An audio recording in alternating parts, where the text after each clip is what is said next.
Olá a todos que estão assistindo essa aula, bom dia, boa tarde, boa noite, não sei qual horário você está assistindo. Eu sou o João Marcelo, um dos monitores de matemática do GAP, e hoje eu estou trazendo aqui algumas questões de resolução. Eu separei algumas questões dos Enem 2003, 2015 e da primeira aplicação do Enem 2016 para a gente estar discutindo hoje e dando continuidade às nossas aulas de revisão para o Enem, certo?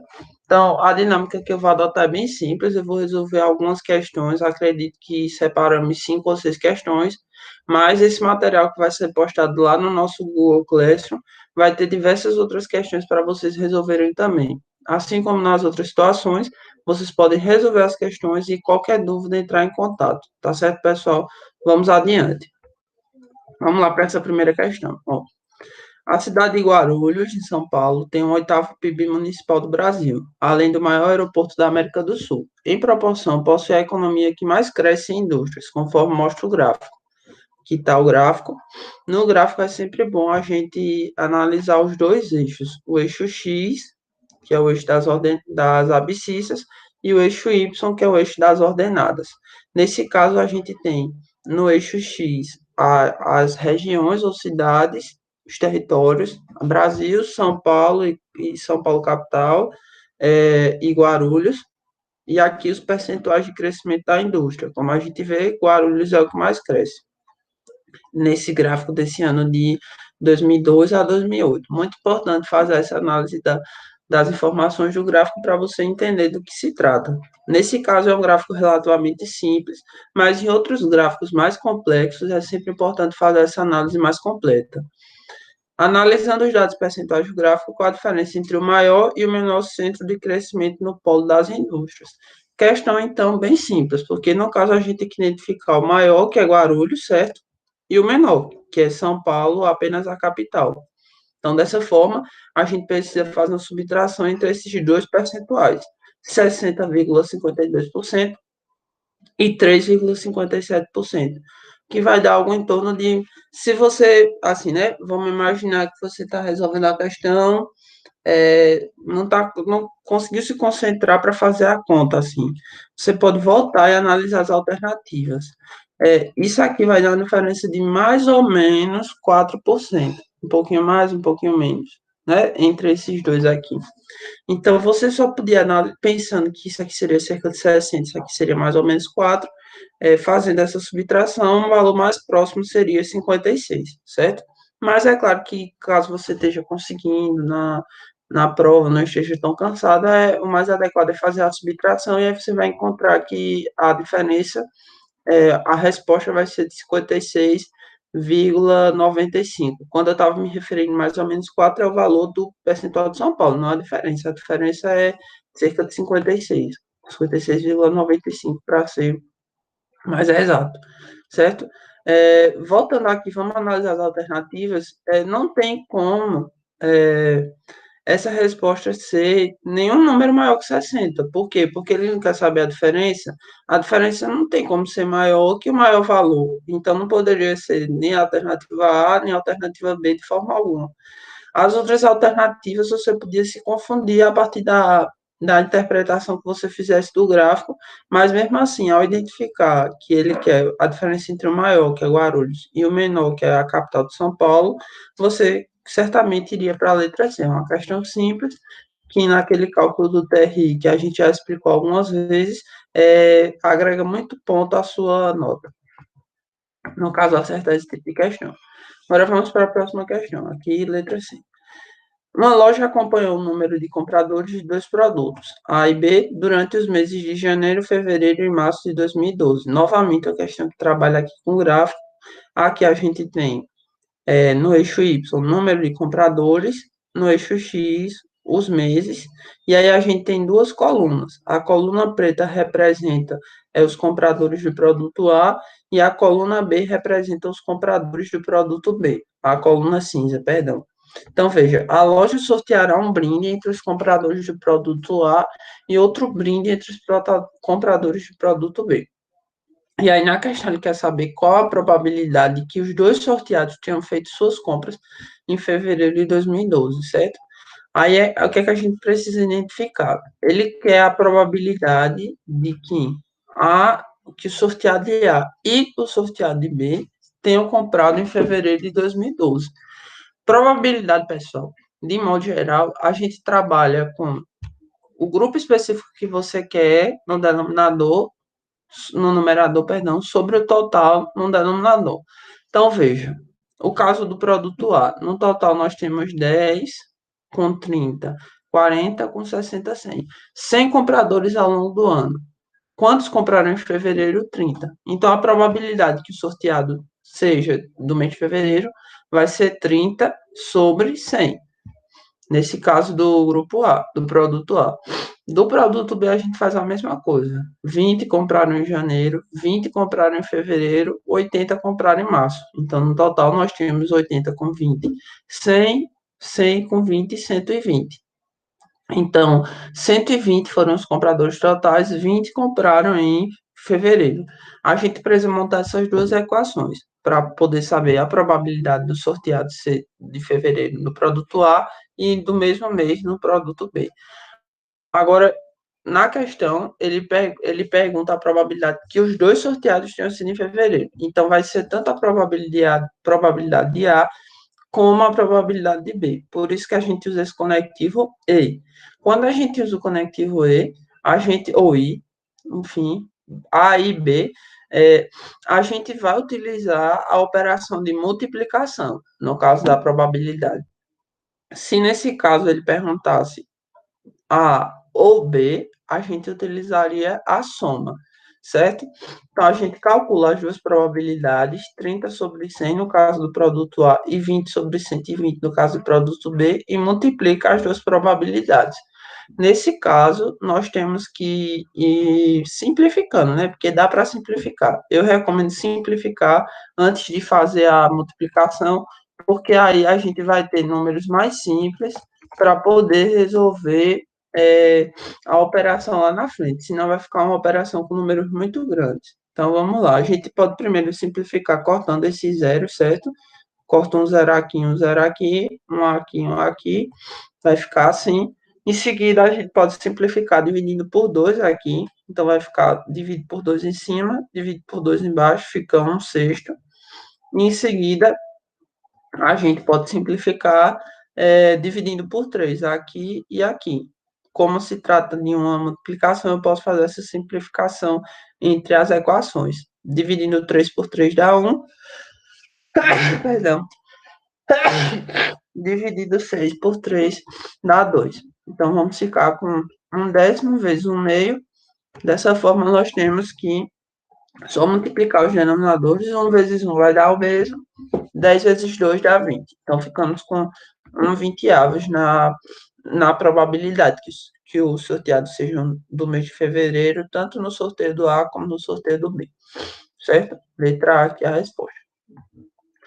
E essa outra questão é também do Enem 2013. Uma indústria tem um reservatório de água com capacidade para 900 metros cúbicos.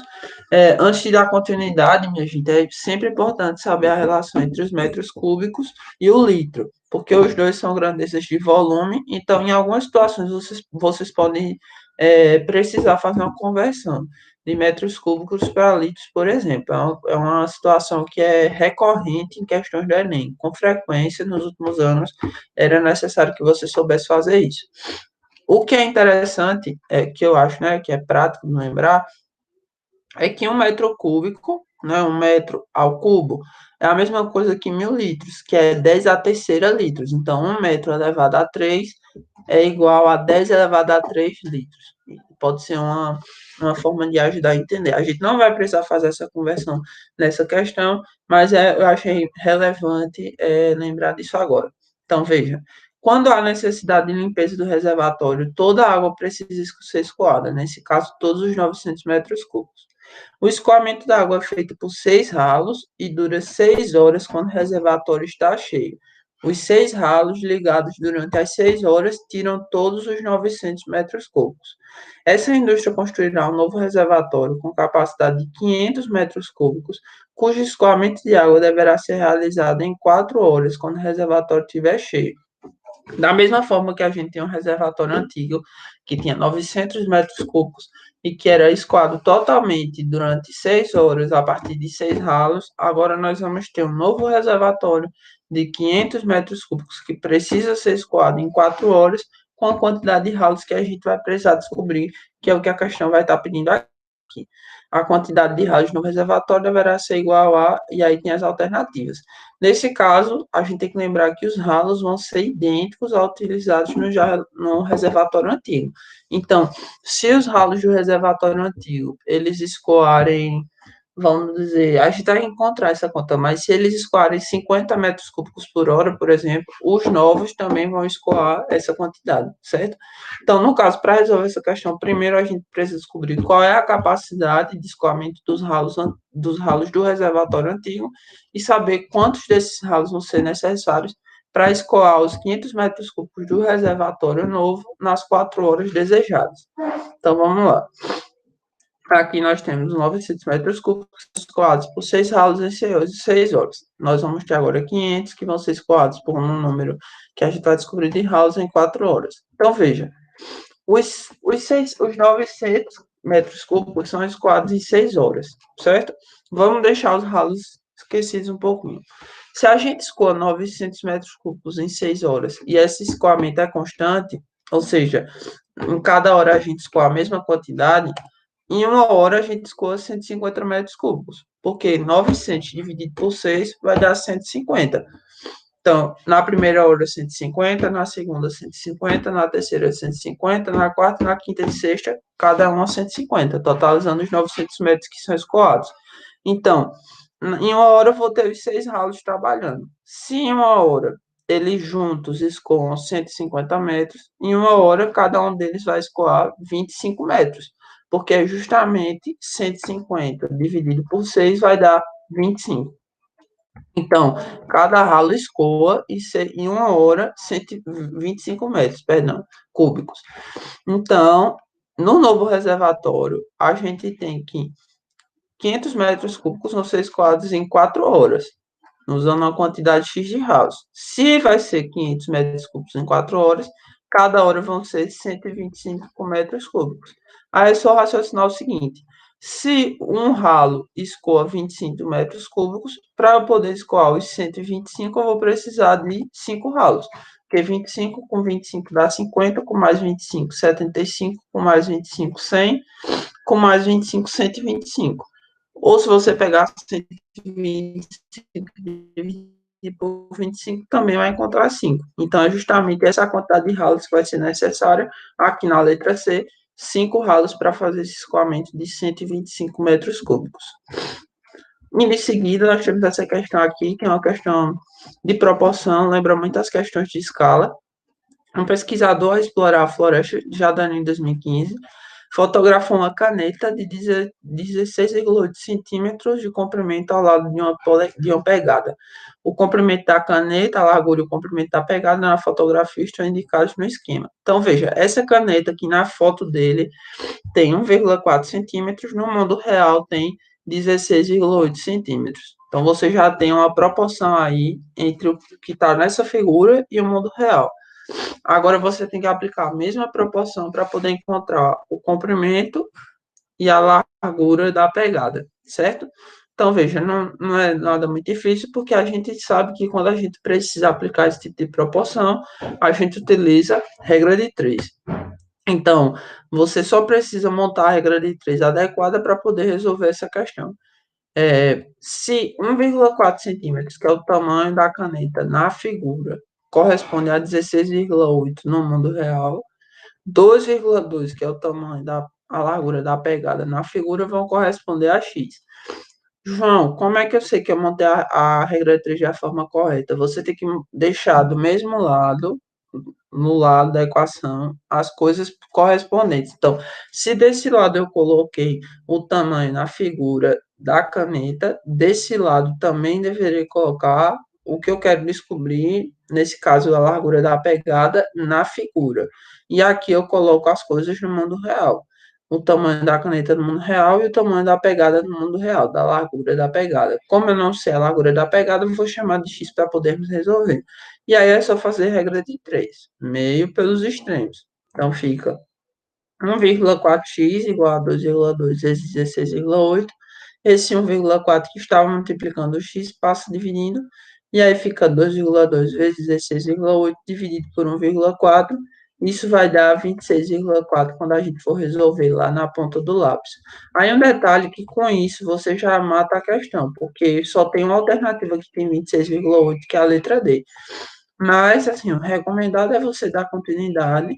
Só que a prova do Enem também é uma questão de tempo. Então, se você fez esses cálculos com certeza, com tranquilidade, chegou no 26,8, você já tem segurança suficiente para marcar a questão e poder utilizar o tempo resolvendo outra questão. Indo adiante, a gente faz a mesma conta. 1,4 está para 16,8, 1,4 tamanho da caneta no desenho, 16,8 tamanho da caneta no mundo real, 3,4 está para x. X sendo o comprimento da pegada no mundo real que a gente não sabe. E aí, resolvendo, a gente encontra 40,8, que seria o valor esperado por ser o valor que estava junto com 26,4 que a gente já tinha encontrado, certo? Note que você tem que fazer essa conta com muito cuidado para não errar algum detalhe na conta e acabar esbarrando na letra E. Pronto, pessoal. Outra questão aqui. A insulina é utilizada no tratamento de pacientes com diabetes para o controle glicêmico. Para facilitar sua aplicação, foi desenvolvida uma caneta na qual pode ser inserido um refil contendo 3 ml de insulina. Essa canetinha aqui, ela acopla um refil que tem até abarcar até 3 ml de insulina. Para o controle das aplicações, definiu-se a unidade de insulina como 0,01 ml. Antes de retirar cada aplicação, é necessário descartar 2 unidades de forma a retirar bolhas de ar.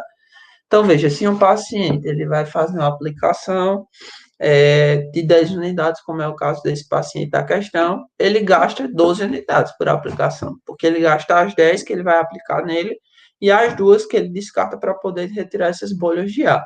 Então, na verdade, se foi prescrita aqui uma aplicação de 10 unidades pela manhã e 10 à noite, na prática ele gasta 12 de manhã e 12 à noite por conta dessas duas que ele precisa descartar. Então, veja, o refil contém 3 ml, uma aplicação vai ser composta pelas 2 unidades que ele precisa descartar, mais as 10 que ele vai aplicar, ou seja, uma unidade é composta, uma aplicação é composta por 12 unidades, então, uma aplicação vai ser 12 vezes a unidade de insulina, 0,01 ml, então 12 vezes 0,01, que dá 0,12 ml. Para saber quanto que isso representa, a gente pega os 3 ml, divide por 0,12. Para simplificar, a gente pode multiplicar por 100 em cima e embaixo, para poder andar com essa vírgula. Por quê? Por 100, porque a gente vai andar com a vírgula uma, duas vezes.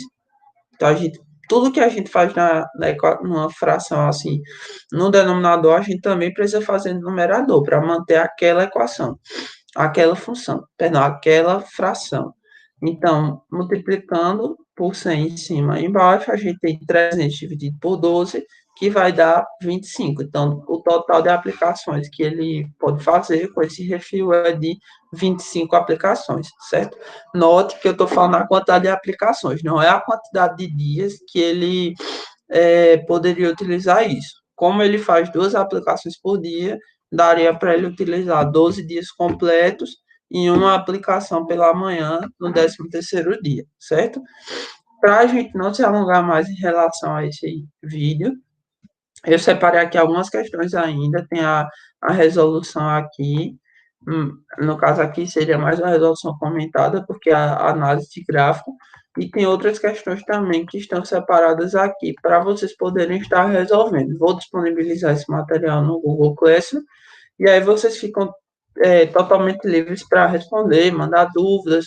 É muito importante resolver essas questões, porque são justamente aquelas questões que ajudam lá na sua nota, na composição do TRI. No mais, eu fico à disposição de vocês, espero que possam estar tendo um bom fim de ano, bons estudos e um forte abraço.